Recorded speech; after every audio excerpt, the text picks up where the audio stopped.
we go guys, my Guinea Fowl Humba ready to enjoy. You have to try this guys. It's absolutely delicious.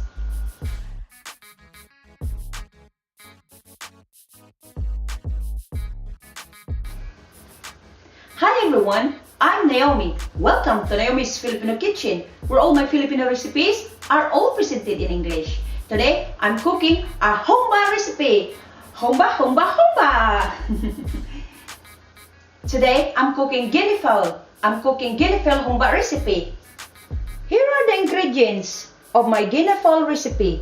Guinea fowl, garlic, bay leaves, sugar, onion, ground black pepper, dark soy sauce, and 7-Up. You can also use Sprite. Now let's start cooking. This is very easy dish to cook. Just put everything in one pot and let the ingredients work their magic. Now let's start cooking. Into a cold pot, add the Guinea fowl, ground black pepper,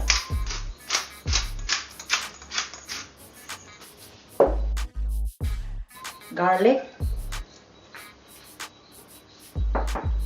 onion, bay leaves, sugar,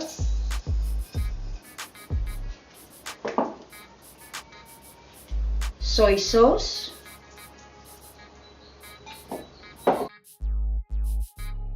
and 7-Up.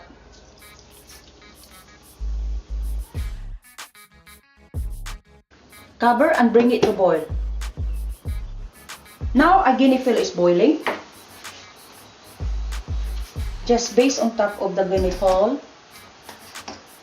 Okay guys. Cover and simmer on a low heat. After 30 minutes, just turn the Guinea fowl over and give it a baste. Wow, my Guinea fowl smells absolutely gorgeous. Oh wow, that looks lovely. Then give it a baste. Okay guys. Cover and simmer for another 30 minutes. After an hour of cooking, my Guinea Fowl Humba is now ready to serve and enjoy.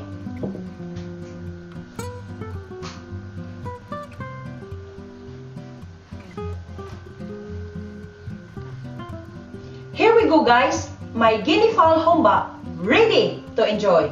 You have to try this guys. It's absolutely delicious. Now let's taste it. Let's taste this Guinea Fowl Humba.